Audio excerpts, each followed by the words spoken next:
哎，为什么我的加拿大家人全部诊断出了营养不良和贫血呢？最近这件事儿随着张大铁的到访破案了。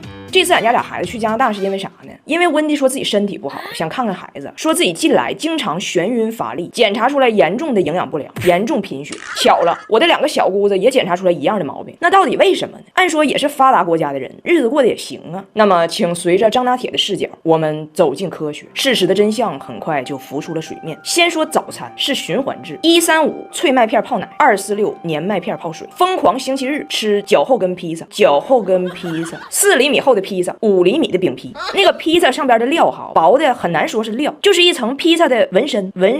早饭营养含量低也就还好，午饭晚饭那才叫赶尽杀绝。第一天中午，温迪跟张大铁说，给你吃顿地道的加拿大菜。一上来薯条，晚上说咱们换一个风味，吃另一个地道的加拿大菜。一上来薯条，张大铁问这不一样吗？温迪说不一样，这个叫胖薯条。看孩子们吃的都有点积食了。第二天大胖媳妇过生日，温迪觉得这么重要的日子，决定领孩子们去吃一顿国宴，这个是加拿大真正的国菜。温迪说那多少人来加拿大就为吃这一口？这道菜叫 poutine， 还是薯条。4天过去了，加拿大传来了坏消息，张拿铁从落地加拿大以后一直没有拉。拿铁说我需要拉粑粑。温迪说哦，我也喜欢拉布布。爸妈爱你拉粑粑。Everybody loves Labubu, but I have no money. No money.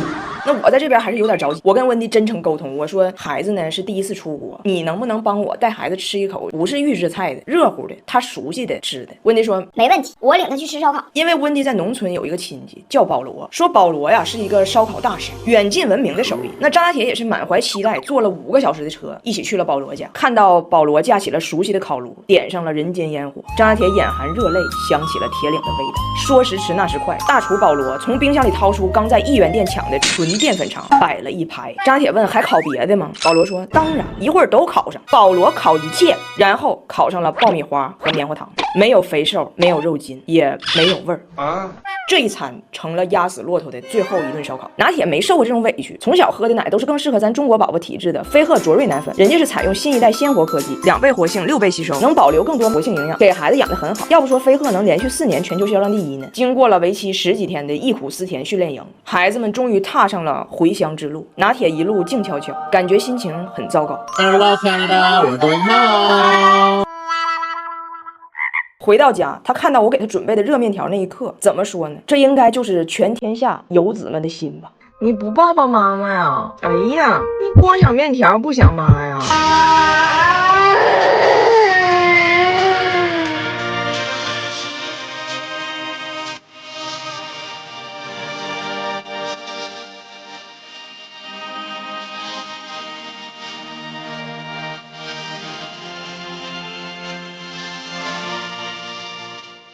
哎妈，我这心可难受了。俺家翟耀达在学校让人欺负了，但还没敢跟我说，是他好姐妹的妈妈跟我说的。咋回事呢？翟耀达在学校荡秋千，来了2个高年级小男生，先把他鞋给脱了，给他鞋给撇了，然后最后呢还给他推下去了。这时候出现了另外一个小男生来帮他解围，结果呢大家就都起哄，他就成了众矢之的。他们班就有俩小女生说，就是因为你现在大家都玩不了秋千，你以后不要玩秋千了。然后接下来这2天课间活动，别的小孩都出去玩，他就在角落里坐着。我就问他，我说这事你咋不跟你妈说呢？我问了老长时间才问明白了。他说我可能是因为汉语不好，学校的小朋友们成群结伴的玩，好像也不咋带我。我其实朋友很少。这听完给我心疼的呀！我嘴上说孩子要理智的看待这个问题，要好好解决，我心里想我咋不去学校给那俩孩子手撕了呢？然后前2天我就带他看那个《熊出没伴我熊心》，给乐坏了，现场还抱了一下熊二。但是我没有想到的是，我居然看一个动画片能看哭，就感觉这电影的《熊出没》也太懂妈了。就那里那大白熊，熊妈妈回来了嘛，就演他年轻时候，哎，出场设置就是妈，也是颠三倒四，也是手忙脚乱，完事有时候还偷点小懒儿，有时候还贪点小嘴儿，也不是咱心中传统意义上那个烛光里的妈妈。但孩子一被欺负，你别管孩子长啥样，就哪怕熊二妈妈，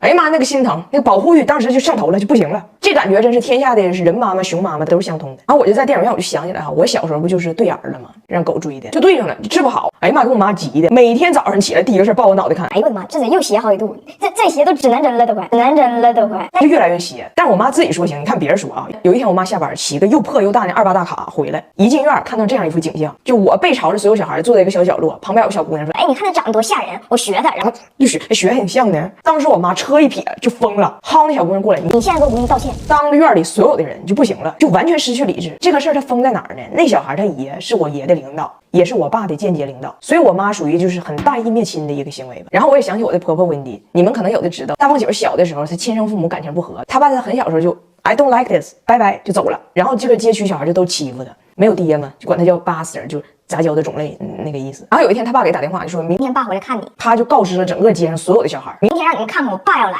结果第二天一整天他爸也没来，3岁的大胖媳妇就坐在马路牙子上等他爸，等到天黑。然后街上所有小孩就都来笑话他，你不说你有爸吗？你是蒙着的，你是编的。然后大胖媳妇就跟一群比他大的孩子打起来了。然后很多年前温迪就跟我说，哎，你能想象我当时心里有多难受不？我咔家出去把那群小孩全踹跑，我寻思我大不了我就陪你，我看谁还敢欺负我儿子。我当时还没当妈，我那时候其实还不能理解他心里有多难受。我想的就是，哇，温迪那么抠，孩子挨欺负的时候也是不算钱的。然后就想这个事儿，我觉得心里挺难受的。就是你看我现在也好，温迪当年年轻时候也好，我妈年轻时候也好，那作为妈妈也都是很虎的。但是孩子对妈妈年轻时候是没有啥记忆的。等到咱们真正有深刻记忆的时候，咱们的妈妈已经开始唠叨了，开始烦你了，开始指导你人生了。所以我看《熊出没》的时候，我觉得最感动的是啥？就是她回到了熊妈妈年轻的时候，她也贪睡，她也偷懒。他也整不明白，但孩子一受委屈的时候，那个本能的爱，那个保护欲，就我看熊妈妈那个笨样哈，那还举个小胖手，誓死保卫自己小宝宝。那时候他想的也不是熊二将来能不能成才呀，就那一幕让我想起来，咱们每个人的妈妈曾经也是那个笨拙的熊妈，也是第一次当妈，也是一点一点摸索咋当妈。现在大家都过年了，回家了，见妈了，我就在想，为什么咱们和咱们妈妈们的相处中，会经常有一种无力感、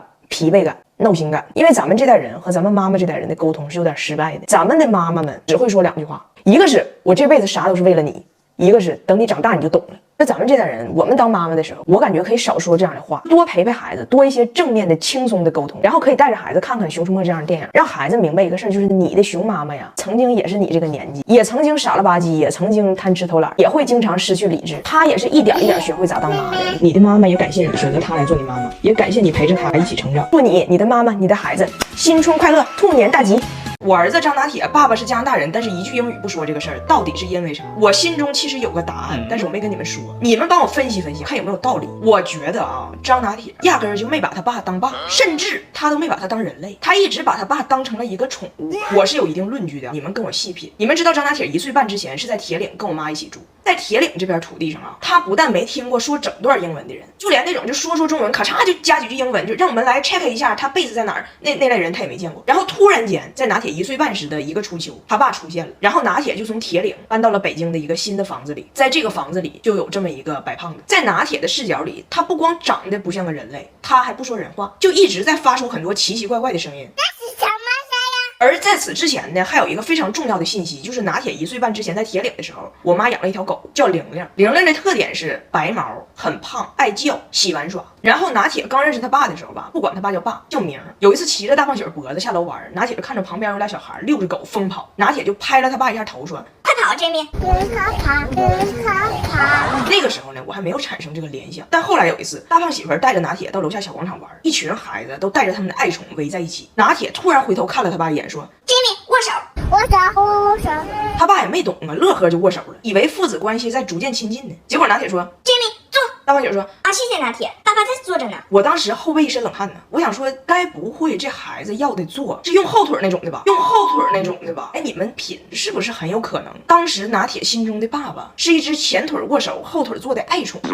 我就发现，其实拿铁对这个庞然大物啊，他是非常喜欢的，但是他选择和他相处的方式，完全是模仿我妈和玲玲的方式。玲玲胖，我妈怕她热，天一热就领她去那个宠物美容院，告诉人家说给搅光光，要不狗热。我家人都逗这个事儿，玲玲又要搅光光了，又要搅光光了。然后有一次在铁岭，我老公要去剪头，带着拿铁去的。我老公汉语不好，到那叽里哇啦说一堆，人理发师也没太听懂。结果拿铁直勾的看着理发师，给 Jamie 搅光光，搅光光。我的这个观察和猜测啊，作为一个秘密被我尘封了。我觉得大胖媳妇如果知道自己老带着儿子下楼玩，其实是被儿子溜，心里可能挺难受。但也就1个月吧，拿铁跟他爸熟了以后，就不让他爸表演握手了，明白了那是爸，但是依然坚决拒绝用英语沟通。我跟大胖媳妇说，你如果想打破这个文化壁垒，那只有你把汉语学好，没别的招了。我说你曾经因为不说汉语付出了很惨痛的代价，等你老了我再慢慢跟你说，你都行过去。你可以用我们的语文。这套书是新华出版社和猿辅导联合出版的，跟着新华社的文章感受一下人家怎么用的汉语。听说现在还行。行，你跟着写作的书学学写，咋找灵感，咋动笔，咋用词儿。阅读书也把每周要读什么给规划好了。所谓嘴笨手笨，都是脑子里储备量不够，听不懂的直接老师给你讲。但是我发现吧，大胖九确实是在学汉语，但是他复习知识点的方式非常另辟蹊径。比如他老接着诈骗骚扰电话，但是他就是不挂。人家说先生，您在我们的平台上获得了多少多少的提现额度，您如果下载什么什么什么，您就可以什么什么什么，从而享受3年内免利息、减免部分贷款等政策。他就搁那